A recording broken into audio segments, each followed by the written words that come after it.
kita adalah bangsa yang gampang lupa, apalagi pejabatnya. Setelah demonstrasi, setelah tuntutan, setelah kritikan pedas, seringkali pejabat kita lupa. Dan lebih parahnya kita sebagai rakyat juga lupa akan tuntutan kita. Institusi yang kita demo adalah institusi yang bejat, yang korup, yang brengsek, yang rusak. Kemudian kita menuntut institusi yang sama untuk melakukan perubahan. Kita menuntut institusi yang sama untuk memperbaiki diri. Bukankah ini kontradiktif? Yang kita tuduh bejat, dia juga yang kita tuntut untuk melakukan perubahan.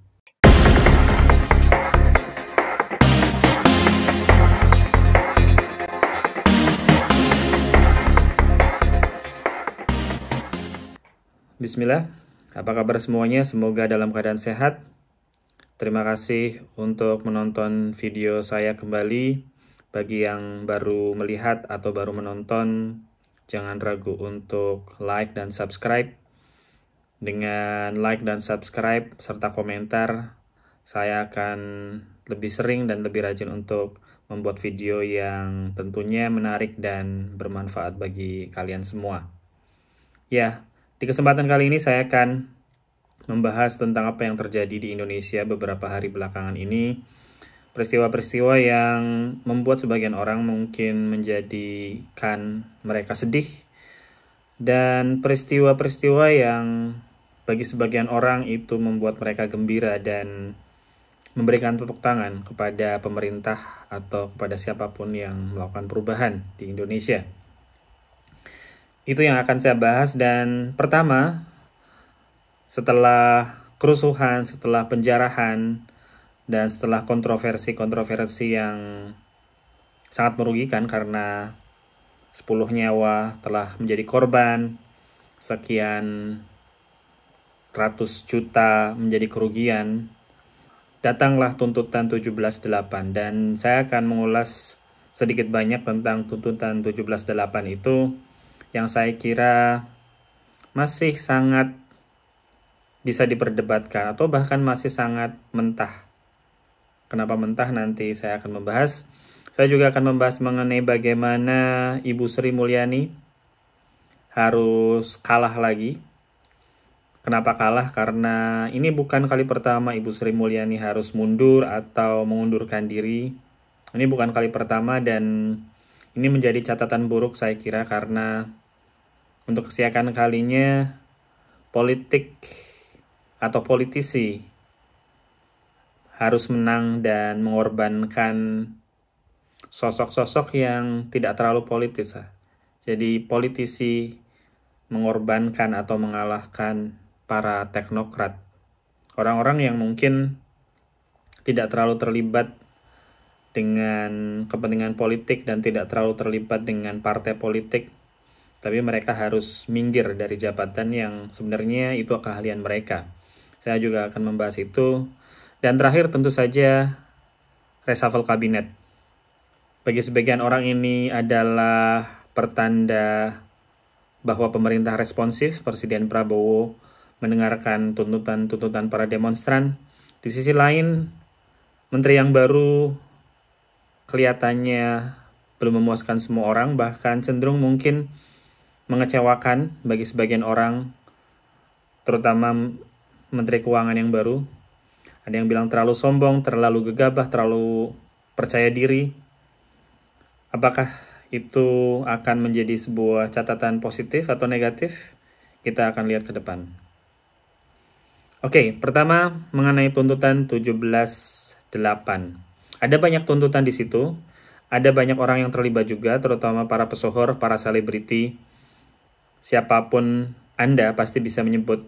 Ketika saya sebut salah satu pesohor yang menyusun ini, pasti kalian atau Anda langsung, oh iya, itu orang yang pinter, itu selebriti yang pinter kok. Dia pinter ekonomi, atau mungkin dia pinter menghitung matematik, dia pinter menjadi host, menjadi pembawa acara, jadi podcaster. Ya, ada banyak nama terkenal di balik tuntutan 17.8 itu, tapi saya pikir apa yang diformulasikan, apa yang di-list di tuntutan itu mengundang suatu pertanyaan dan mengundang suatu keraguan.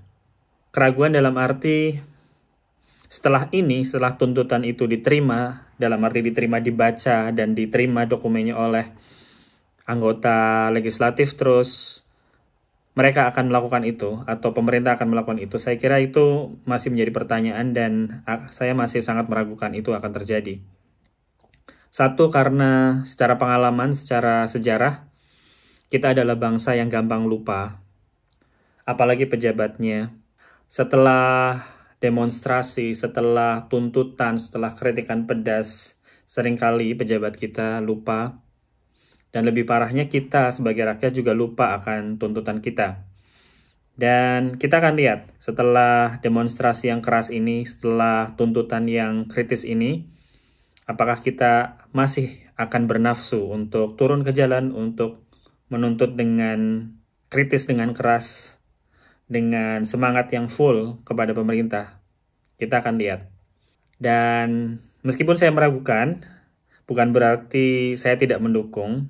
Yang ingin saya katakan adalah bahwa turun ke jalan, demonstrasi adalah satu strategi, tapi ada strategi-strategi lain yang harus diambil, yang harus dilihat, dan tidak kalah pentingnya, dan ini yang miss dari sebagian besar demonstran.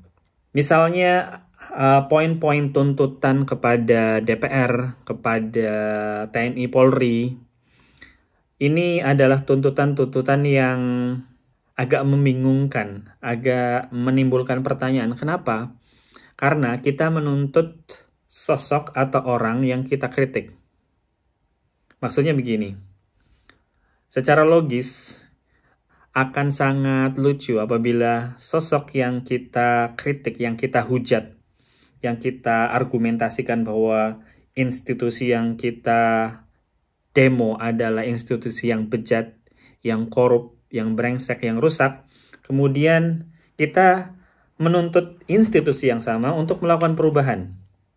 Kita menuntut institusi yang sama untuk memperbaiki diri. Bukankah ini kontradiktif? Yang kita tuduh bejat, dia juga yang kita tuntut untuk melakukan perubahan. Bukan berarti tuntutan itu tidak perlu, tetapi ada tuntutan-tuntutan yang mungkin lebih tepat ditujukan kepada DPR, ditujukan kepada TNI, ditujukan kepada Presiden. Mungkin tuntutan itu lah yang kurang tepat, yang kita formulasikan kurang spesifik. Misalkan saya ambil contoh adalah reformasi besar-besaran DPR. Jadi salah satu poinnya di situ disebutkan, saya bacakan ya agar tidak salah, bahwa harus dilakukan reformasi besar-besaran terhadap DPR. Oke, jadi DPR yang kita tuduh sebagai institusi korup, mereka juga yang harus melakukan perubahan besar-besaran. Di mana logikanya kita menuntut institusi yang korup untuk tidak melakukan korupsi. Mungkin logikanya kurang lebih seperti itu. Ini mirip seperti apa yang terjadi di tahun 1998, era reformasi. Kita berhasil menuntut rezim untuk turun, tapi kita tidak terlalu punya formulasi, solusi, dan roadmap untuk menuju reformasi dan menuju perubahan.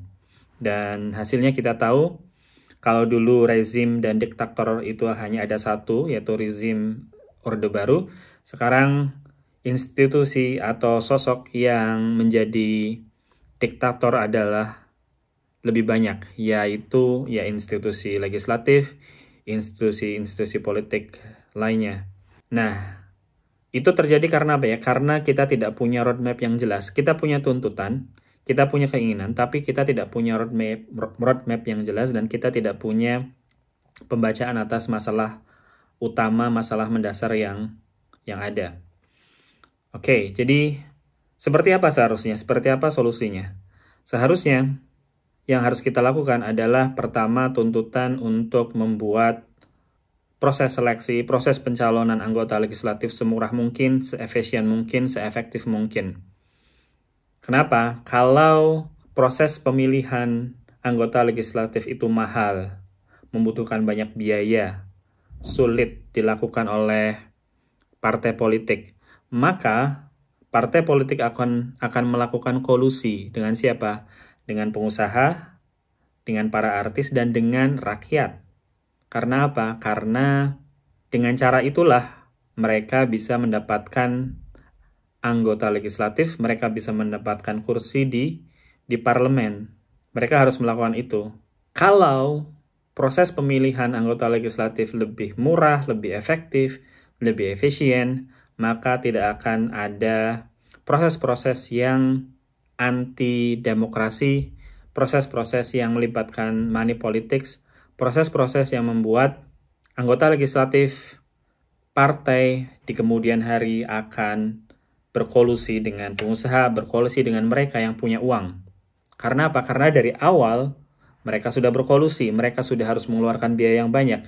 Maka ketika menjadi anggota legislatif, mereka pun akan mencoba mengembalikan modal itu.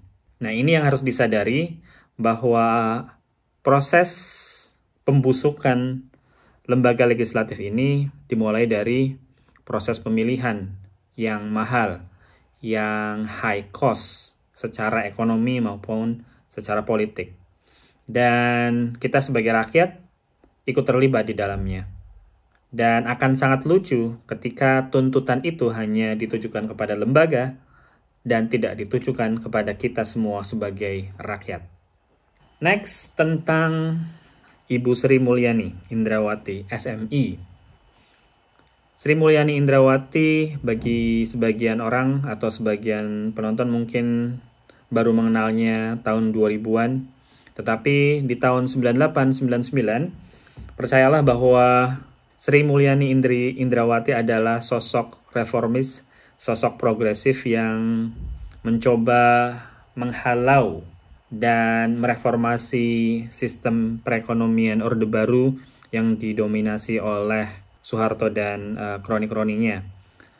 Nah, ini yang mungkin belum banyak diketahui para Gen Z ya. Dan ironisnya, setelah reformasi dan setelah Ibu Sri Mulyani ini menduduki jabatan Menteri Keuangan, apa yang beliau lakukan ternyata memang menabrak dinding yang sangat kuat, yaitu dinding politik. Yang saya maksud dengan dinding politik adalah Ibu Sri Mulyani sebagai seorang teknokrat, sebagai seorang ekonom senior, tidak bisa menjadi seorang yang independen, entah secara sengaja atau tidak sengaja. Yang jelas beliau tidak bisa mengeluarkan apa yang beliau idealismekan secara maksimal. Tahun 2000-an awal di pemerintahan SBY, Bu Sri Mulyani kemudian harus berhenti dari jabatan Menteri Keuangan di tengah jalan. Tidak ada angin, tidak ada hujan, tiba-tiba setelah ada pansus Bank Senturi ya di DPR, dan waktu itu Partai Demokrat mengalami serangan politik yang sangat kuat di DPR. Kemudian tiba-tiba Ibu Sri Mulyani mengundurkan diri, dan alasannya adalah karena dibutuhkan oleh IMF. Dan dari Menteri Keuangan, beliau keluar dari pemerintahan dan menjadi salah satu direktur IMF. Yaitu exit strategi yang sangat elegan, walaupun kalau kita lihat dari kacamata politik ini benar-benar suatu tragedi dan meninggalkan pertanyaan yang sangat besar. Oke, dan kemudian saat sekarang tahun 2025, beliau kemudian mengundurkan diri lagi, keluar dari pemerintahan lagi, karena peristiwa yang lebih tragis saya kira. Penjarahan dan peristiwa video AI, di mana video tersebut memperlihatkan bagaimana Sri Mulyani menjelekkan posisi guru atau PNS sebagai beban negara.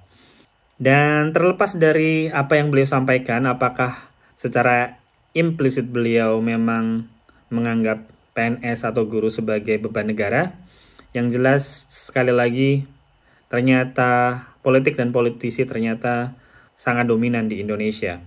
Kepentingannya, interestnya, dan rencana-rencananya. Dengan kata lain, rencana politisi, entah itu DPR, entah itu presiden, menjadi faktor yang dominan dan paling berpengaruh terhadap kelangsungan kabinet, kelangsungan jabatan seseorang. Dan sebagai catatan lain, adanya reshuffle, adanya pergantian menteri ini adalah tanda instabilitas, tanda bahwa suatu pemerintahan sedang mengalami instabilitas. Ada ketidakstabilan, ada masalah di pemerintahan. Bukan berarti pemerintahan akan bubar, tetapi ini suatu indikasi bahwa ada yang salah dengan pemerintahan kita. Ada yang salah dengan koalisi pemerintahan kita. Dan ini patutnya menjadi suatu peringatan bagi kita semua untuk tetap waspada.